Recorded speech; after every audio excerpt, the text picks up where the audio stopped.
আগস্টের পর থেকে আজকে দ্বিতীয় স্বাধীনতার আমরা খুব উৎফুল্লভাবে ঈদ উদযাপন কমিটি পুনর্মিলন কমিটিতে আমরা আজকের এই হাটাজারির বীর সন্তান মীর মোহাম্মদ নাসিরউদ্দিন এবং তার সুযোগ্য সন্তান মীর মোহাম্মদ হেলাল উদ্দিনের ঈদ পুনর্মিলনী অনুষ্ঠানে এসে আমরা খুব উপভোগ করতেছি।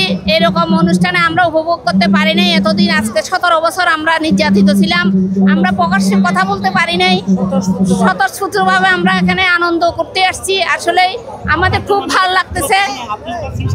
আমরা এই স্বৈরাচারী হাসিনার রসানল থেকে আমরা আজকে মুক্ত, বাংলাদেশ মুক্ত।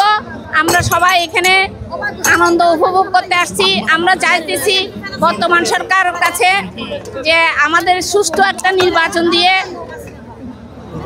আমাদের বাংলাদেশকে আরও পুনর্বাসিত করার জন্য সুষ্ঠু একটা নির্বাচন দিতে হবে। স্বৈরাচারী আমলে কোনো নির্বাচন হয় নাই, যার ফলে আমরা আশা করতেছি, আশাবাদী খুবই একটা নির্বাচন হবে। ওই নির্বাচনে আমরা বিএনপি বেগম খালেদা জিয়ার তারেক রহমানের দল ইনশাআল্লাহ ক্ষমতায় আসবে। আপনাদের দেশবাসীর কাছে আমি দোয়া চাইতেছি এবং দানের শীষের প্রতি আমি ভোট দেওয়ার জন্য, দানের শীষে ভোট দিয়ে জয়যুক্ত করার জন্য তারেক রহমান বীরের বেশে আসবে ফিরে বাংলাদেশে। দীর্ঘ 17 বছর আমরা এই স্বৈরাচারী দুঃশাসন পেরিয়ে আজকে প্রায় দীর্ঘ 17 বছর পর এইরকম একটা জমজমাট ঈদ পুনর্মিলনী অনুষ্ঠান পেয়েছি এবং আমি মহান রবের কাছে শুকরিয়া আদায় করছি এত সুন্দর একটা আয়োজনে যারা আয়োজক কমিটিতে যারা সহযোগিতা করেছেন, যারা তাদের অক্লান্ত পরিশ্রমে আজকে এই অনুষ্ঠান, তাদের সকলকে আমার উপজেলা মহিলা দলের পক্ষ থেকে আন্তরিক শুভেচ্ছা অভিনন্দন জানাচ্ছি এবং সেই সাথে সকলের সুস্বাস্থ্য দীর্ঘায়ু কামনা করছি। আগামীতে আমাদের তারুণ্যের অহংকার তারেক রহমান বীরের বেশে আসবে ফিরে বাংলাদেশে, আমাদের সাথে আসবে এবং আমাদের সাথে রাজনীতি করবে।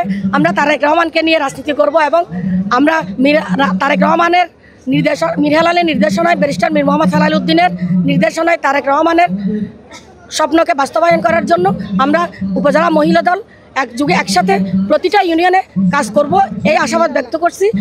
আজকে আমরা এখানে ঈদ পুনর্মিলনী অনুষ্ঠানে আমরা উপস্থিত হয়েছি ব্যারিস্টার মীর মোহাম্মদ হেলাল উদ্দিন ভাইয়ের নেতৃত্বে। আমরা অত্যন্ত আনন্দিত এজন্য 5ই আগস্টের পর থেকে আমরা বিএনপি পরিবার, জাতীয়তাবাদী পরিবার একত্রে এত বড় একটা অনুষ্ঠান কখনো করতে পারি নাই। এই ফ্যাসিস্ট সরকারের আমলে আমরা অনেক নির্যাতন হয়েছি, নিপীড়িত হয়েছি, যার কারণে আমরা জাতীয়তাবাদী পরিবার কখনোই একত্রিত হতে পারি নাই। আজকে ঈদ পুনর্মিলনী অনুষ্ঠানে আমরা সবাই একত্রিত হতে পেরে আমরা অত্যন্ত আনন্দিত এবং ব্যারিস্টার মীর মোহাম্মদ হেলাল উদ্দিন পক্ষ থেকে অসংখ্য ধন্যবাদ জানাই।